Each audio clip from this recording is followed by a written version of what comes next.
When Chinese Metabot knockoffs meet Horizon Zero Dawn machines, but with fantastical beasts, you get Virtual World. Virtual World is without a doubt a top tier meta deck in Master Duel. Simply by summoning 2 monsters, nearly all of your opponents will surrender. Not voluntarily, mind you, but because their eyes rolled so far back into their heads that they can no longer see the game and therefore must bow out immediately to go see a doctor. Famous for turning Yu-Gi-Oh! Into a single-player game of solitaire for the first 5 minutes, Virtual World decks are outright terrifying with the amount of different plays and combos they can employ. Enter me, Rednu, your ferryman across this river Styx, leading you to the degenerate, sweaty underworld we call the Platinum tier in Master Duel ranked play. I have recently taken my account to Platinum 1 using only Virtual World, and I am here to share my knowledge and confusion with all of you dear viewers. Use the timestamps in the description like a roadmap and buckle up because this one's gonna be a doozy. So let's start this deck breakdown with answering why would anyone want to play Virtual World from a gameplay perspective? Well, there are 2 main reasons that I find very compelling. True King of all calamities, a rank 9 Xyz monster with 3000 attack and 3000 defense. You may have also heard of this card being referred to as VFD, which is how it is known in Japanese. VFD means Vicarious Filii Dei, which in Latin means the representative of the Son of God. But if you put all the Latin letters together and you add them all up, because Latin letters can be substituted for numbers, you get 666, which is the number of the beast and the Antichrist and whatever.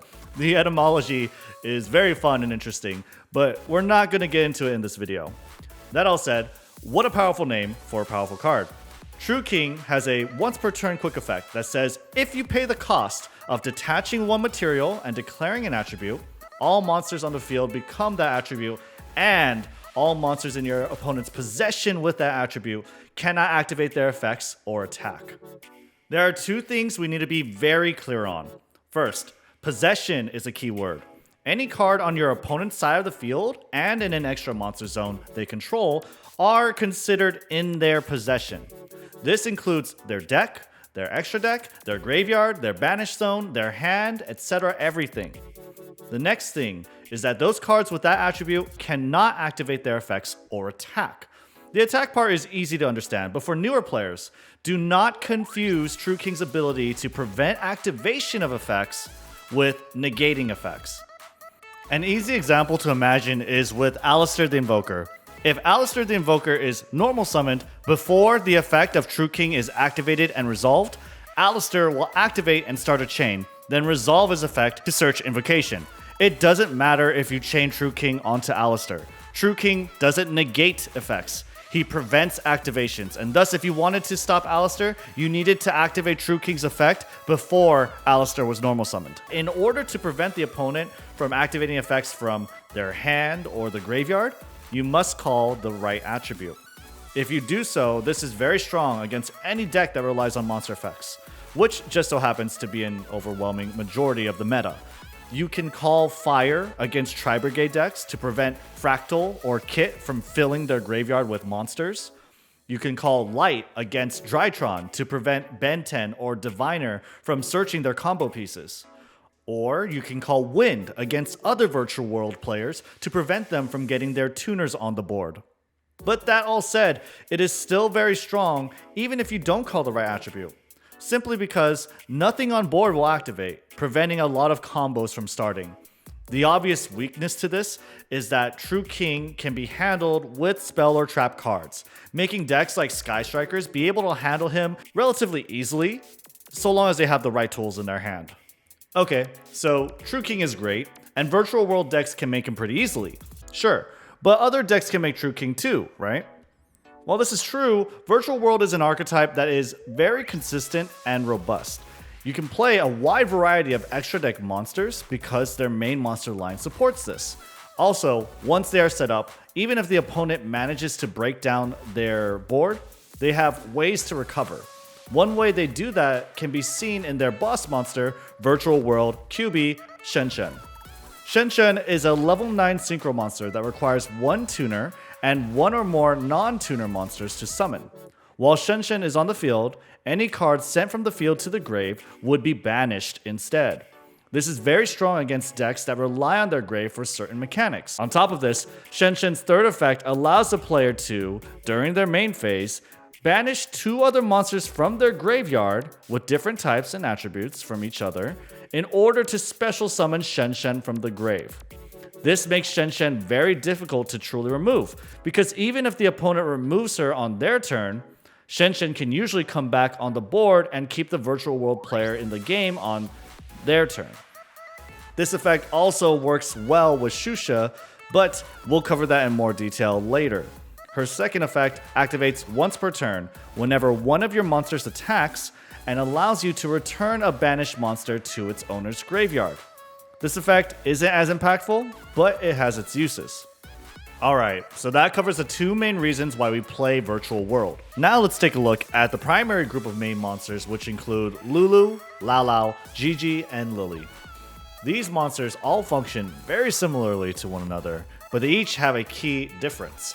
This is largely the reason why Virtual World is so consistent, because they essentially get to play 12 cards that accomplish very similar things.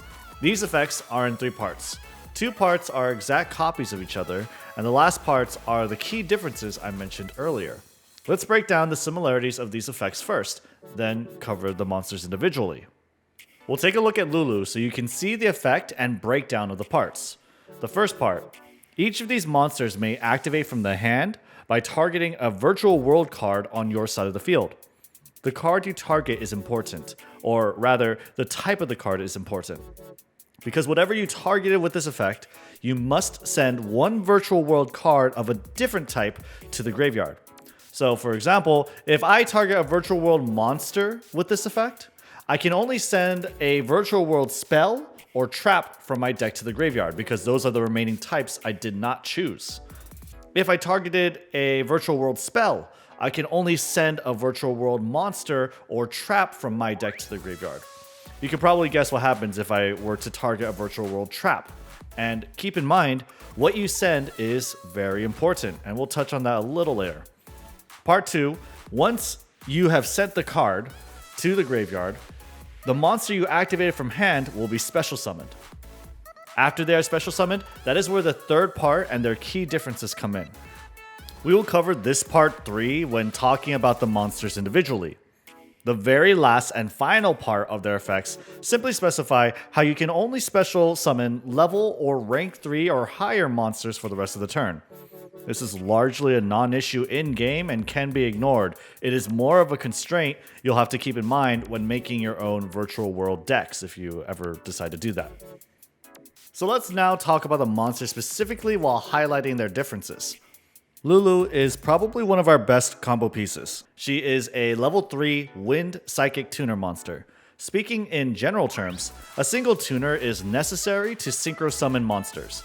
Lulu's effect, or the unique part of her effect anyway, is that once she is special summoned, she will add a virtual world card from your deck to your hand. This is known as searching. Lulu is a key piece in a lot of our combos because she lets us search for anything we're missing. With Lulu, you will typically search out either a monster you're missing from hand, Kauwloon, or Xuxia. We'll get into why when we cover those cards later, but for now, since we've covered a full virtual world monster effect, let's go over an example of how it is used with Lulu. With Lulu, we target a virtual world monster on the board. Since we have targeted a monster, our choice of dumping a card is restricted to virtual world spells or traps. Whichever one we choose to dump, we can only search out a card from the remaining type with Lulu's effect. Laulau is a level 6 Wind Psychic Tuner monster, and generally is used to extend our plays as opposed to starting them off. Unlike Lulu and Jiji, this monster cannot be normal summoned without tribute because it is a level 6 monster. On top of this, the unique part of his effect is to special summon another virtual world monster from your graveyard. This monster will be special summoned in defense position, and as well, its effects will be negated. Laulau will typically be used to revive other virtual world monsters in order for you to Xyz or synchro summon your extra deck monsters. Because we need a monster in our grave in order to fully utilize Laulau's effect, he typically is our third or fourth summon from hand. A very important thing to keep in mind with Lalo is that he cannot revive monsters with the same name of whatever he dumps to the graveyard. Jiji is a level 3 earthworm monster. He is not a tuner, and so is usually paired with a tuner in order to synchro summon a monster. His effect, again, is very similar to the previous ones, but his key difference is that he will allow you to add a virtual world monster from your graveyard to your hand. This is known as recycling. This is done at the end phase, however, and so as a combo piece, he is simply a level 3 monster that can either be normal or special summoned using his effect. Jiji can help guarantee that we have plays on our next turn, usually by adding to your hand either Lulu or Lao Lao. Finally, we get to Lili, a level 6 earthworm monster. Alongside Jiji, it is also not a tuner. Lili's unique effect is to dump a virtual world card of the remaining type you have not chosen. So, if you target a virtual world monster with Lili's effect, Lili can then dump either a virtual world spell or trap, then special summon itself, then allow you to dump another card, but only of the remaining type. With Lili's effect, we typically will dump Nyannyan, Qinglong, or Shuangwu, and we'll cover why when we cover those cards. These are typically good choices for any of the previously mentioned cards as well, because remember, each of these 4 monsters we just discussed must dump a virtual card from deck to grave in order to special summon themselves from hand. Those are our 4 main monsters, and you'll see that pretty much everyone that plays Virtual World will play 3 copies of each. You typically want to open a combination of 2 monsters from that set or more for a good start. Qinglong and Kauwloon are also included in that set of cards you want to open. We will cover those when we get around to them, but for now, let's talk about the remaining Virtual World monster who we haven't mentioned yet, Nyannyan. The reason we save Nyannyan for now is because she's not your typical Virtual World monster. So far, our wind psychic monsters have been tuners, but Nyannyan is only sometimes a tuner. It's actually a little weird that she's not like any of the other Virtual World monsters at all. Nyannyan can special summon herself from your graveyard once per turn when a level 3 monster is normal or special summoned to your field. When she is special summoned by this effect, she becomes a tuner. Finally, if she leaves the field after being special summoned this way, she will be banished instead of going to the graveyard. This makes her almost exclusively a combo piece and is why we only run 2 of her, as we don't typically want to have her in our opening hand. But instead, we would like to dump her to the grave using any of the other 4 monsters' effects. Her second effect activates when she is banished and allows you to return any one of your other banished cards to your deck. Neat thing about this effect, because of its very general wording, you can actually return cards banished by Pot of Desires to your deck using Nyannyan. That covers all of the monsters. Let's move on to the Virtual World spells and traps, starting with the gates. It's important to know before going into detail that Virtual World gates have 2 primary effects, one while they are on the field and one while they are in your graveyard. We'll refer to these as on the field effects and in grave effects. The first card is Virtual World Gate Qinglong. It is a continuous spell card. On the field, once per turn, you can activate its effect by banishing 1 Virtual World card from your graveyard and targeting any face-up monster on the field. This will allow you to negate that monster's effects until the end of the turn. This is a neat effect to be sure. You can use it to turn off pesky cards like Shadol Winda, which would prevent you from special summoning more than twice per turn. But its on-field effect pales in comparison to its graveyard effect. While Qinglong is in your grave, once per turn and during your main phase, you are able to banish it as cost in order to search a Virtual World monster from your deck. This is incredibly powerful and makes Qinglong arguably the primary card you almost always want to dump first, as it allows you to search any of the 4 starter monsters to either start or extend your plays. Keep in mind, however, and this is important, you must discard a card after you search. So, if you activate Qinglong while you are handless, you will discard the card you search.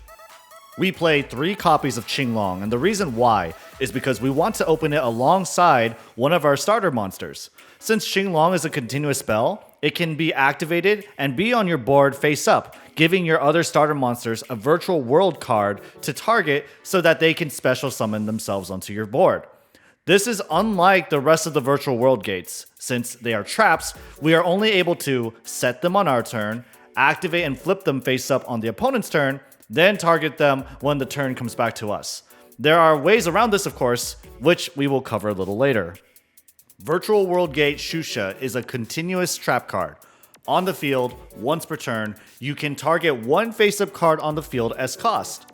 If this effect resolves, you will shuffle 2 of your banished Virtual World cards with different names from each other into the deck, then destroy that card you targeted. This is incredibly powerful because it is on a trap card. This means you are able to activate this effect on your opponent's turn, even if it was already flipped face up prior. Keep in mind that you must have 2 virtual world cards in your banish zone in order to activate this effect. In order to fuel Xuxia, we need to place virtual world cards in our banish zone. Out of the cards we've covered, we can do this with Qinglong's on-field and in-grave effect. Since we have to banish cards as cost to activate either of those effects, we can also do this with Shen when we activate her effect to special summon her from our graveyard. If we banish 2 virtual world monsters as cost for that effect, we will be able to activate Xuxia's on-field effect. Moving forward, I'll make sure to mention what other cards or effects are good for fueling Xuxia, because that's important to keep in mind when you play Virtual World. These effects, by the way, include Xuxia itself with its graveyard effect. Xuxia's graveyard effect banishes itself as cost and allows you to level up or level down a virtual world monster by 3. This provides a good amount of flexibility for your Xyz and synchro summon plays, which depend on the level of monsters you control. It's good, but we definitely prefer to have Xuxia on the field so we can use that on-field effect to interrupt our opponent's plays and dismantle their board. We played 2 copies of Xuxia, and this is because, even if we value its on-field effect very highly, it is not able to be flipped face up on the turn we have it in hand because it's a trap card. This means that we would have to wait for the turn to pass back to us before being able to target it with our starter monsters. Our last virtual world gate is Xuanwu, another continuous trap card. Its on-field effect is pretty niche, allowing you to target usually your opponent's monster and change their battle position during the battle phase once per turn, and only if you have another virtual world gate on the field. This on-field effect is not very good and has limited uses, but its in-grave effect is very good and can extend your plays. Once per turn, you may activate Xuanwu from the grave, banishing it as cost in order to special summon a virtual world monster from your graveyard. Its effects will be negated, but similar to Lao Lao, the effects are not important. It is used usually to extend your synchro and Xyz summon plays. Similar to Qinglong, you must discard a card from your hand when you use this effect. Since Xuanwu's graveyard effect banishes itself as cost, it is another good card that fuels Xuxia. Typically, after we do a full combo, we will see Qinglong and Xuanwu in the banish zone as fuel for Xuxia. We play 1 copy of Xuanwu is because we don't want to open it. We don't even want it on our field, really. We only play Xuanwu so that we could dump it to our grave, and so we can extend our synchro and Xyz summon plays. Finally, we could talk about Virtual World City, Kauwloon. Kauwloon has plenty of little bonuses tied to it based off how many virtual world gates you control when this resolves, but they're largely irrelevant, and the primary reason why we play Kauwloon is for its effect to place a virtual world gate card from your deck onto your field face up. This lets you instantly place Xuxia onto your field, which is the best thing to have on your field, and will enable all your plays with our 4 starter monsters, since it gives us a face-up virtual world card to target and allow us to special summon. There are some cases where you may Kauwloon for Qinglong, mostly when the opponent has a monster like Shadow Winda on the board, but generally you almost always want Xuxia. The bonus parts of this effect are not important, but it's worth keeping in mind. Unless you need the damage, there are very few times you are going to reasonably consider any of these bonus conditions. Alright, that is all the Virtual World main deck cards. There are other main deck cards, but we'll cover them after the extra deck. We're going to cover the rest of the extra deck that we play, since we have already covered True King and Shen previously. If you haven't already, please go over how to synchro summon and how to exceed summon in the solo mode tutorials. The first set of extra deck monsters are cards that help us draw. Virtual world combos demand a lot of resources, particularly from our hand, so cards that help us draw are very helpful in fueling those combos and keeping us in the game. Stardust Charge Warrior is a level 6 synchro monster. On synchro summon, he will draw you a card. It's also worth mentioning that they can attack all special summon monsters your opponent controls once each, allowing you to potentially wipe your opponent's board of special summoned monsters. Some decks play this in conjunction with Utopia Beyond to potentially one-turn kill or deal a lot of damage, but I feel like this is a situation you will not run into very often, so I won't cover Utopia Beyond and I don't play it myself. Coral Dragon is a level 6 synchro monster that is primarily used for its second effect. If it is sent from the field to the graveyard, you can draw a card. Sometimes you may use its first effect to destroy a card, but since it comes at a cost of a card in hand, I usually don't use it. You can activate its second effect usually by synchro summoning with Coral Dragon. Keep in mind that Coral Dragon is a tuner, so you can synchro summon level 9 synchro monsters, but only with any level 3 monster that is not a tuner.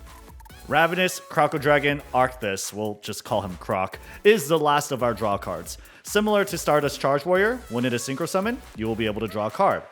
But also, if you use 2 non-tuners while synchro summoning this monster, you'll actually draw 2 cards.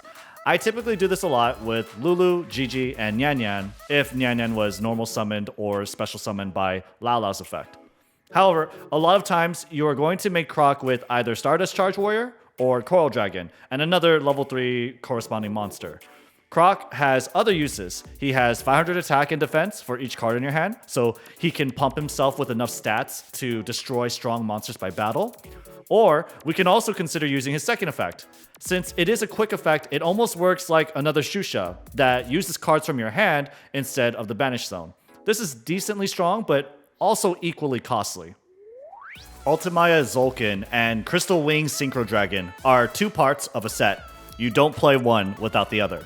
Zolkin cannot be synchro summoned, but instead is special summoned from your extra deck by sending 2 level 5 or higher monsters you control with the same level to the graveyard.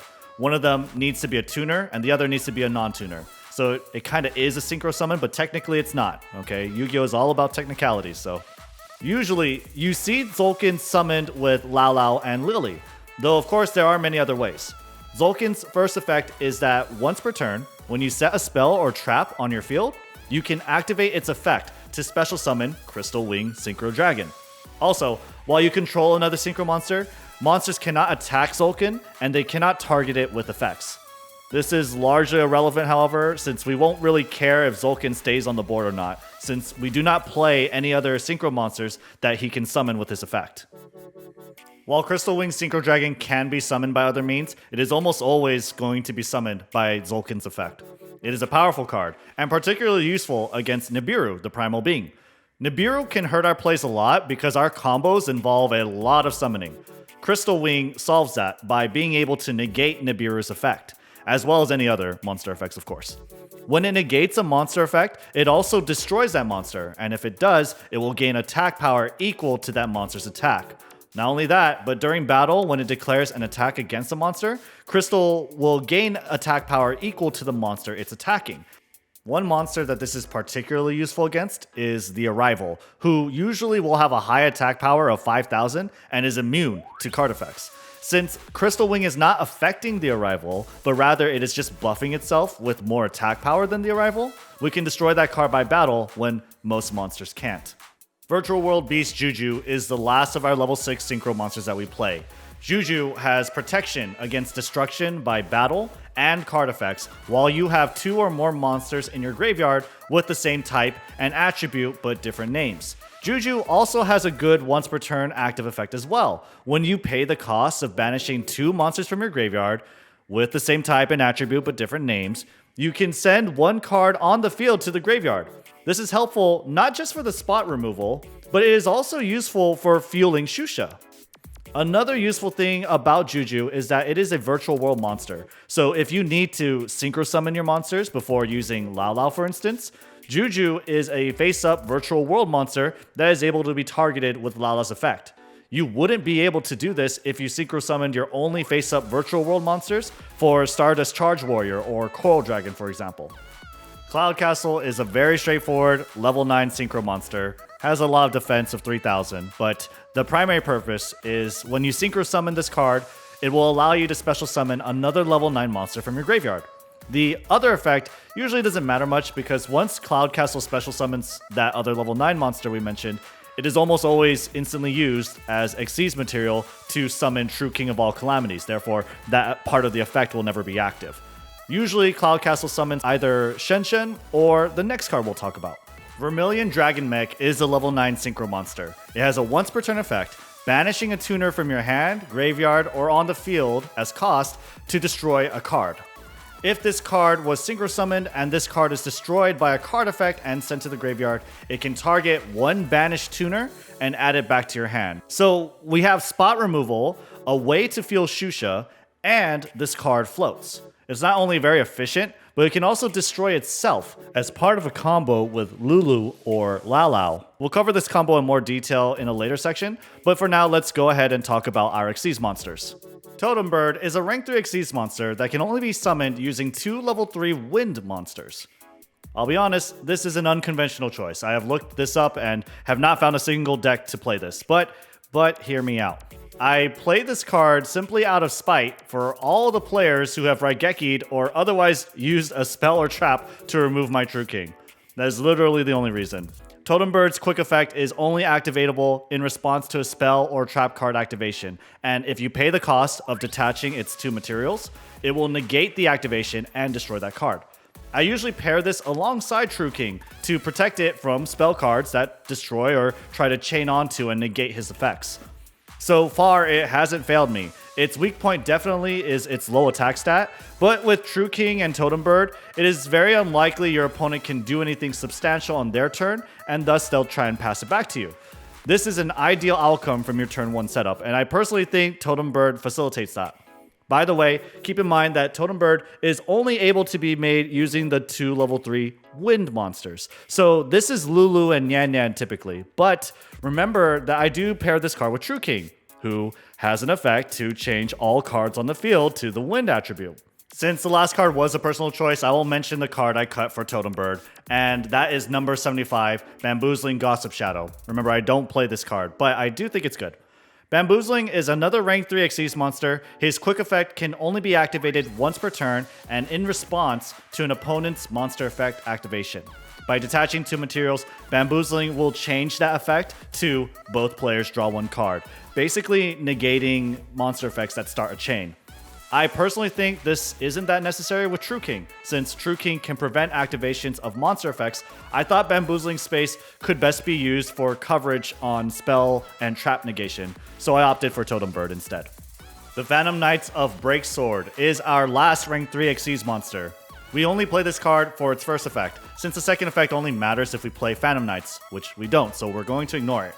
The first effect can be activated once per turn. By detaching 1 material, we are able to destroy 2 cards, one on our side of the field and one on our opponent's side of the field.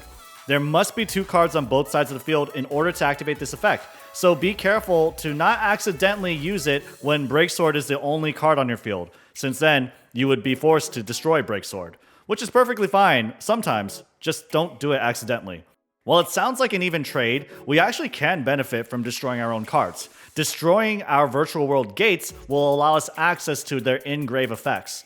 Some other cards we have no issue with destroying as well include Zolkin, who really doesn't do much after he has summoned Crystal Wing.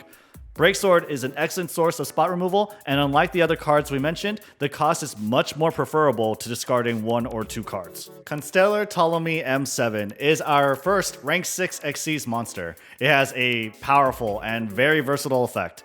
Once per turn, you can detach 1 material from this card and target a monster on field or either graveyard to bounce that target to hand. This is useful for so many reasons. It can remove a monster, and particularly, it handles monsters that have immunity to destruction very well. It's especially a very good swing in tempo if used against an extra deck monster, since usually extra deck monsters require multiple cards as materials, and because M7's effect practically vaporizes them without giving the opponent back a card they can immediately use. This illustrates an important point for newer players. Since certain cards, like tokens and extra deck monsters, cannot exist in any player's hands, M7's effect will remove them or return them to the extra deck respectively. The other primary use is to bounce a monster from your graveyard. You can use this to bounce a hand trap back to hand or a virtual world monster to extend your plays. But wait, there's more. Did your true king of all calamities get Raigeki'd? Do you still have plays to make 2 level 9 synchros on the board? Do you want your true king back?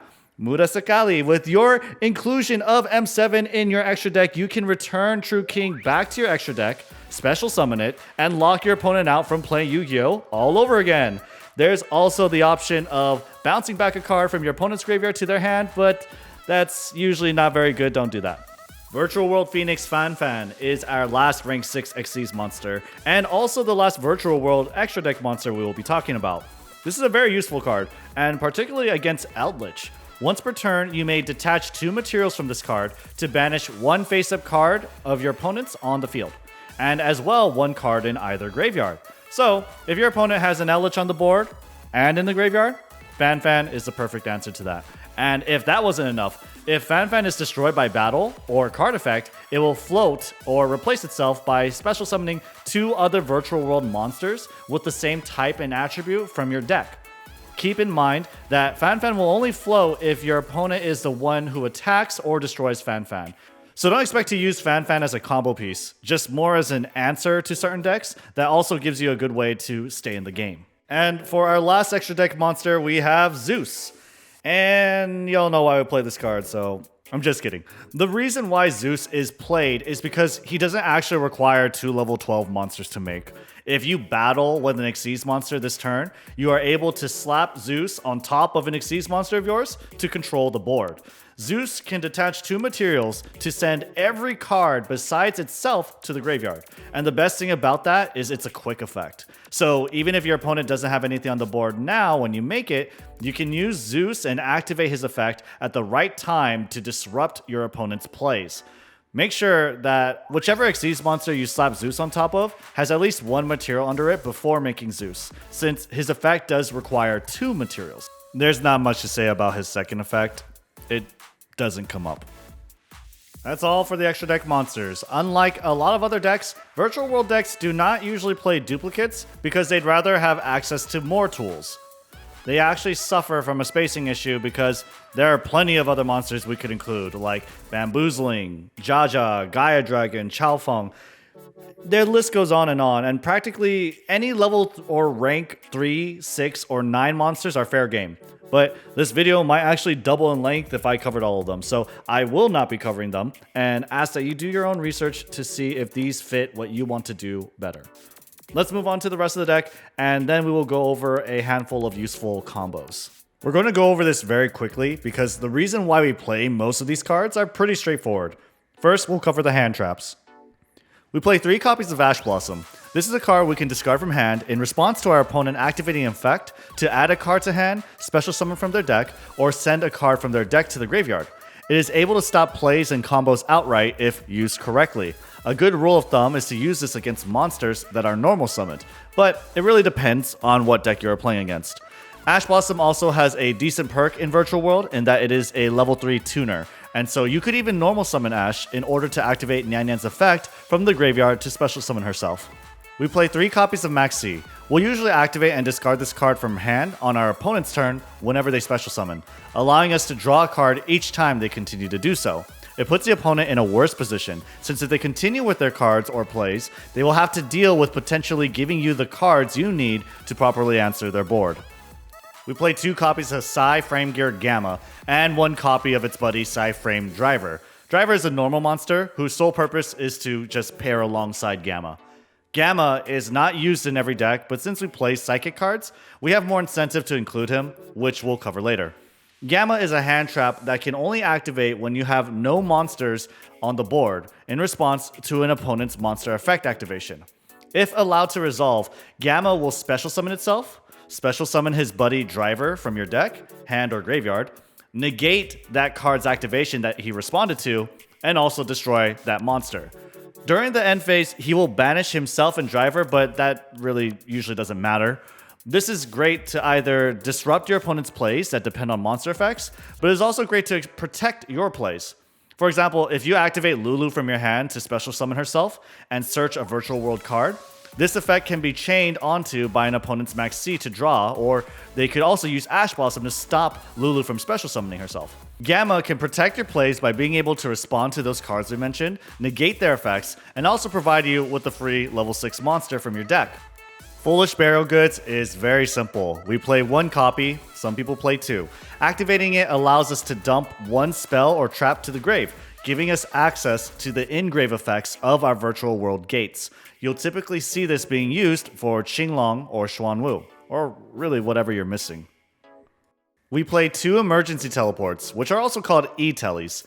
They help us get a virtual world monster on the field, and we have a nice choice between Lulu and Nyannyan, with Lulu being a tuner and Nyannyan not. You're going to see Emergency Teleport being played in decks that have access to low-level psychic monsters. Since the monster we summon will be banished at the end phase, we will usually use these monsters as material to Synchro or Xyz summon. Another monster we can also special summon is Gamma, though this isn't very typical since he's at level 2 and much better as a hand trap. We play 3 Pot of Desires to draw cards. To pay costs, we banish 10 cards from the top of our deck face down, then draw 2. This helps us fuel our Virtual World combos since they cost plenty of cards in hand. Also, a neat thing about Virtual World is that they are one of the few archetypes that can actually interact with the banished face down cards with Pot of Desires effect. If we take a look at Nyannyan's effect that triggers whenever she is banished, we can see that she will be able to return any card banished into the deck, including the face down banished cards. So, even if we accidentally banish key cards, Nyannyan could put them back into our deck. It's important to distinguish that even if Pot of Desires banishes cards as cost, it does not fuel Shusha. Shusha needs to be able to check if the cards it will shuffle back into the deck are Virtual World cards. But since the cards are banished face down by Pot of Desires, it cannot check for that. When looking at your banished zone, pay attention to the bottom left corner of the card to distinguish if it is face up or face down. Finally, unless you are in desperate need of combo pieces, try to save your Pot of Desires until after you have at least put Xuanwu in your graveyard. Since we play so many multiples of other cards, you're generally safe and can play around most situations. We play 2 Call by the Graves in our deck alongside Gamma to try and protect our plays. It is used primarily in response to when Maxx or Ash Blossom is used against us. Since it banishes a monster from our opponent's grave, it is also useful against Lich and other decks that depend on having key monsters in their graveyard. As well, Call by the Grave will negate the effects of monsters that share the name of the card you banished until the end of your next turn. That's it for the deck. Now for the play guide. We're going to go over a few 2-card combos, and I will talk over them. It's better to go over 2-card combos, because that's the minimum you need for Virtual World plays. If you have more cards, I'm hoping this play guide can show you how to use each card and extend your plays. Also, it's better to learn combos that require less cards so you don't need to commit as many resources. You don't need to memorize all of them. In fact, mindlessly executing combos that you see on a video or read from a guide is more likely to harm you. These combos are meant to start you off and not be a reference. There are way too many combos to cover, and on top of that, you can draw cards mid-combo with Stardust Charge Warrior or Coral Dragon that can change the course of your play. This section is just meant to introduce to you how all the cards work together, show you what you should be aware of, and give you ideas. You first want to be aware of our constraints. Every Virtual World effect, whether they are on a monster, spell, or trap, can only be used once per turn. You want to be aware of what monster effects, on-field effects, and in-grave effects you've already activated. You can always check your clipboard on the bottom right to confirm. Practically speaking, the only card you can activate multiples of is E-Telly. Another thing you want to keep track of is your normal summon, and be aware that you can normal summon or E-Telly any level 3 while you have a Nyannyan in your grave in order to special summon her as a tuner. So the 2 cards necessary for this combo is Lulu and Kauwloon, and actually there is one more card that is necessary, but it's not a specific card. It is just a spell or a trap. Lala being in our hand typically would be a good thing, but I'm trying to show you a combo that uses the least amount of cards necessary. So that all out of the way, let's go ahead. We activate Kauwloon from hand. And Kauwloon is going to let us place a Virtual World spell or trap from our deck to our field. And it's going to give us a face-up card for us to target. So we're going to put Shusha. And Shusha is the best card you could put on your field so that you can interrupt your opponent's plays.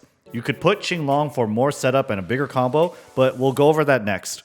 Activate Lulu from hand, targeting Shusha.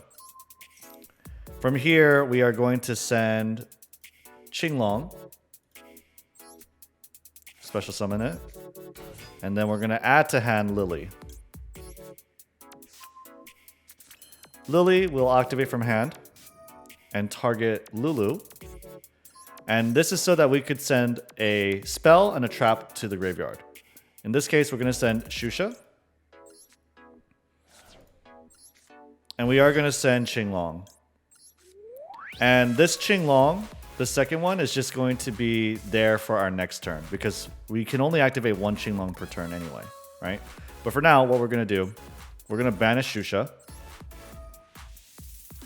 We're going to level up our Lulu. And we're going to make Zulkin. And then we'll set a spell or trap. So this combo does require actually Lulu, requires Kauwloon, and a spell or trap in hand to set. So I'm going to go ahead and do Crystal Wing Synchro Dragon. And this is 1, 2, 3, 4 summons. So if they have Nibiru in their hand, they won't be able to activate it because we'll be able to negate it. I would probably go for this play if they dropped a Maxx for any one of these summons, because then they could draw into Nibiru, right? So that's something to consider. So what we're going to do now is we're going to activate Qinglong from our graveyard, one of them, and the other one's going to be just there for next turn. So it banishes itself as cost, and we're going to add Lao Lao. And the reason why we're adding Lao Lao is, again, I'm not considering that I already had Lao Lao in hand. I'm trying to show you a 2-card combo. I'm trying to show you, hey, if you had Lulu and Kauwloon, it doesn't matter what the other cards in your hand are, right? So we'll banish that. Now we'll go ahead and activate Lao Lao. We'll target Shusha. That's our only virtual world card.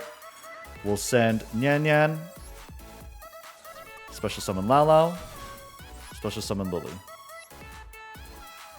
And Crystal Wing Synchro Dragon probably should have been in defense mode, just so that it avoids Lightning Storm, but doesn't matter too much. We're going to get M7. We'll put that one in defense mode. We'll activate it. We'll detach Lili. Doesn't really matter too much. And we'll add to hand Lulu. And now we'll no more summon Lulu. Activate Nyannyan from our graveyard. And these two will make Totem Bird. And Totem Bird we will put in attack mode. And the reason why is because 1400 defense is too low to reasonably expect Totem Bird to survive.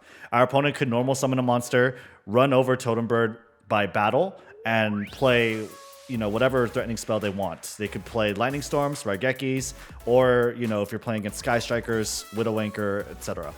Totem Bird's purpose is to negate those. So we have to keep it in, we want to keep it in attack mode. So this board is pretty strong. We have Monster Effect Negation with Crystal, Spell or Trap Negation with Totem Bird. We can interrupt our opponent's plays with Shusha, since we have 2 Virtual World cards in our Banish Zone.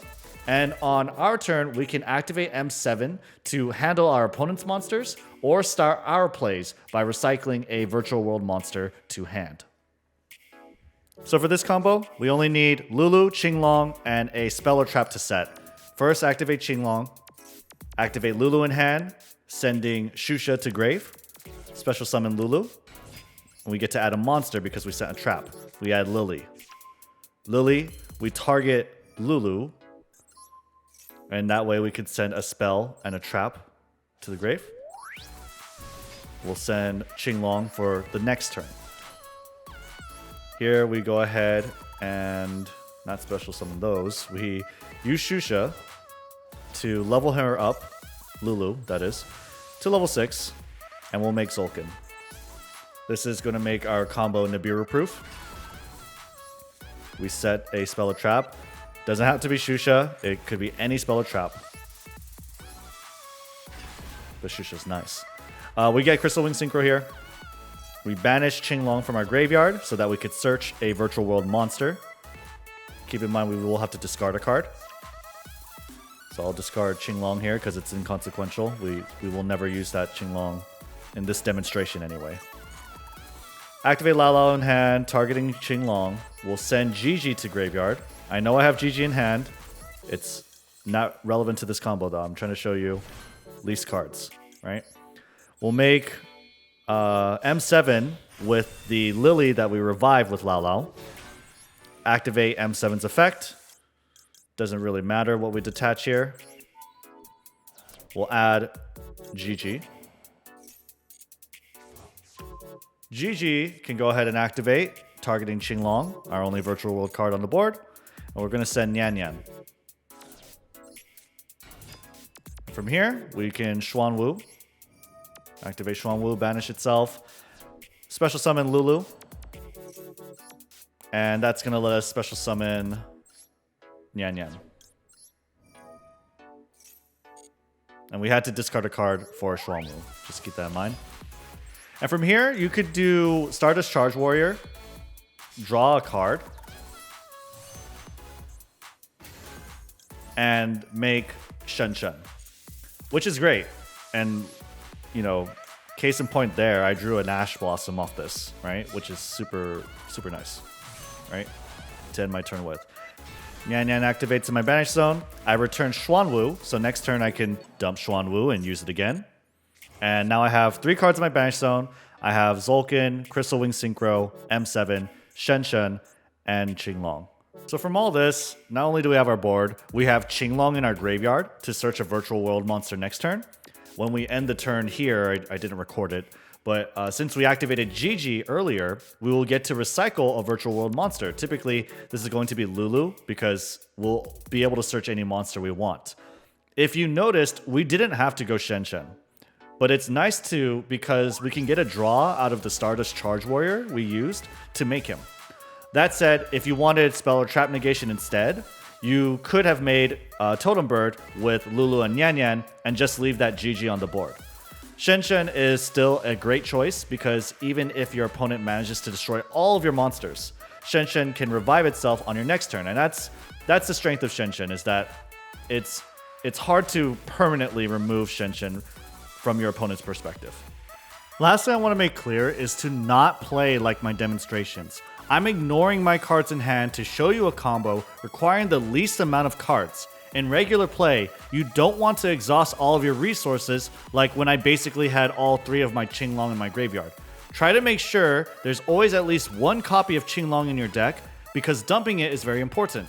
As well, when you're discarding, look for opportunities to discard Qinglong, Xuanwu, or Nyannyan. Let's try a combo without Lulu already in hand. So we're going to start by activating Kauwloon.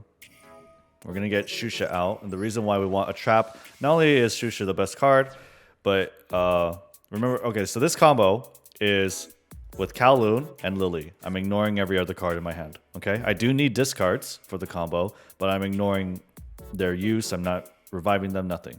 So I'm going to activate Lili. And Xuxia is the best card to have on the board, but not only that, because it's a trap, I'm able to send a spell. And the spell I'm going to send is Qinglong. And generally speaking, if you're able to send Qinglong to the graveyard early, it's going to help you extend your combos, extend your plays. With the monster choice on what to dump, I'm going to dump Nyannyan, and we're going to use her later. Going to go ahead and activate Qinglong. Qinglong, we're going to add Lulu to hand. And we discard any 1 card, doesn't matter. And from here, we activate Lulu, and we will target Xuxia, because we want to search a monster. So we have to dump a spell. We'll dump Qinglong. And dumping Qinglong, why is so that next turn, we're able to activate Qinglong. It's already there. You know, we don't have to dump it again. Not activate, but rather resolve the search. We're going to add Jiji here. Yes, we're going to add Jiji here. We're not going to activate that effect. With Jiji, we will activate Jiji. And we will target Xuxia. And we're going to send to the graveyard Lao Lao. Ignoring the fact that we already have Lao Lao in hand. Not going to activate that. What we're going to do here is we're going to make Vermilion whatever dragon. And Vermilion Dragon is going to banish our Lao that we sent to the grave with Jiji's effect earlier as cost to destroy himself. We will add the banished Lao to our hand. That's how we get Lao. Now we're going to activate Lao, target Jiji, and send the remaining trap to the board, or the graveyard rather. We do also have a Shusha, but Shusha's not going to help us get more summons, so we're going to send Xuanwu instead. We're going to special summon Nyannyan here. And if we special summon Nyannyan with Lala's effect, Nyannyan will not be a tuner. Here we go ahead and special summon. We're going to go and do Cloud Castle first. We don't want to do Shen first. We want to do Cloud Castle, because if we do Shen first, all our synchro summons after is going to send them all to the banish zone, which we don't really want to do at this point, really. So activate Cloud Castle's effect, special summon Vermilion. If you want, if you're on your second turn, you could activate Vermilion again to destroy something. But either way, we make True King of all calamities. And now with Xuanwu, we can go ahead and special summon Lulu from our grave. And by doing so, now we send any one card, doesn't matter. By doing so, we are able to special summon Nyannyan from our graveyard, because we special summon level 3. And from here, we can step into a level 9 by going into Stardust Charge Warrior. We will draw a card for his effect. Nice, Ash Blossom. And we get Nyannyan. Or, not Nyannyan, Shen. Put him in defense mode so we don't get lightning stormed. And Nyannyan, since it was synchroed off, it became banished. And we get to use her effect. We can put back into our deck Xuanwu. Next turn, we have Qinglong to search me a monster. We end our turn. And Jiji's effect, we add Lulu to hand. And again, if you noticed, we could have went Totem Bird instead of Shen. Alright, so what I'm going to show here is a draw 2 play, assuming you only have Nyannyan and Jiji in your hand. So, normal summon Nyannyan, special summon Jiji, sending Qinglong to the graveyard. We're going to banish Qinglong from our graveyard and search for Lulu. And this is going to let us have 1 tuner, 2 non-tuners. We're discarding Kauwloon here because, again, I'm only demonstrating that if you have Jiji and Nyannyan, this is what you can do, right? Send Xuanwu with Lulu's special summon, add Kauwloon to hand, because we're pretending like we didn't have Kauwloon earlier. Make Ravenous Croc and draw 2 cards. And I like this play a lot with that kind of hand, because there's a lot of cards I could draw that could naturally extend my combo. These cards include Lili, they include Lao, and Emergency Teleport. So now I'm just showing you, a natural extension. Hey, I drew a lot of good cards. Let's go ahead and, try and do what we can with it.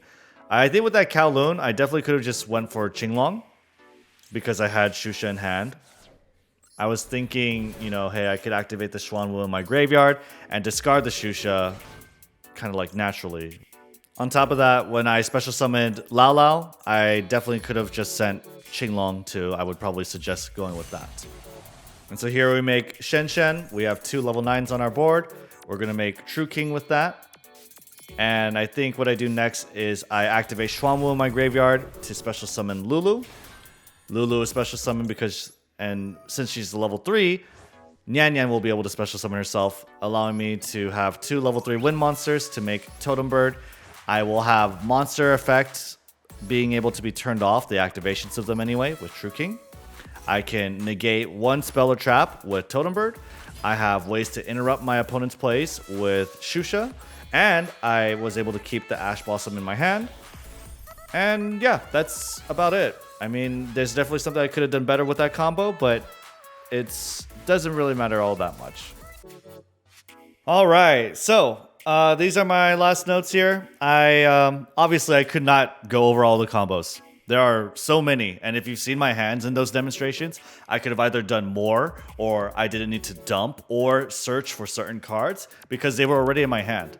As well, I drew cards that could have helped me extend my combos. So while I cannot cover all possibilities, I can leave you with some key takeaway notes I have gathered while making this video. If you've noticed, a lot of good combos start with either Lulu in hand, or they are able to easily dump Qinglong. This is because Lulu's in hand and Qinglong's in-grave effects help search for combo pieces you are missing. Try to keep in mind that Vermilion Dragon Mech and M7 can add monsters you dump back to hand to activate their in-hand effects. Emergency teleports are very flexible since they can either give you a level 3 tuner or non-tuner, and they can trigger Nyannyan's in-grave effect. Always look to use emergency teleports instead of using your normal summons. When you're discarding for Qinglong and Xuanwu's effect, good cards to discard include Nyannyan, Qinglong, Xuanwu, and virtual world monsters for Lao to revive. Last thing I want to talk about is regarding Nibiru. Whether or not you play around Nibiru depends on the meta.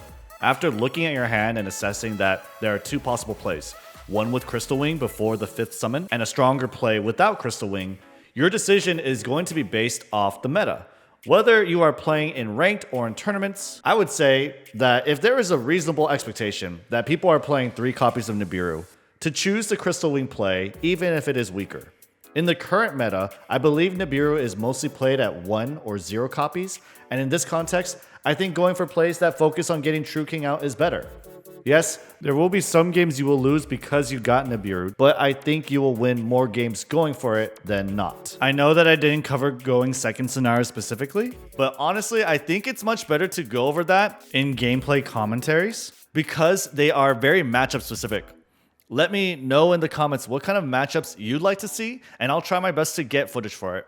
If you are interested in watching me learn the deck, what you're seeing here is actually footage from my 7-hour 1,000 subscriber celebration stream that you can check out on my channel page. Making this video took way more time than I ever imagined it would, so please, if you learned anything new here, consider leaving a like and subscribe for more Master Duel content. That's it for me. My name's Renu. I'm gonna go No Life Elden Ring, and I'll see y'all next time. Bye-bye. When Chinese Metabot knockoffs meet Horizon Zero Dawn machines, but with fantastical beats, you okay. You must bow out immediately to go see a doctor, famous for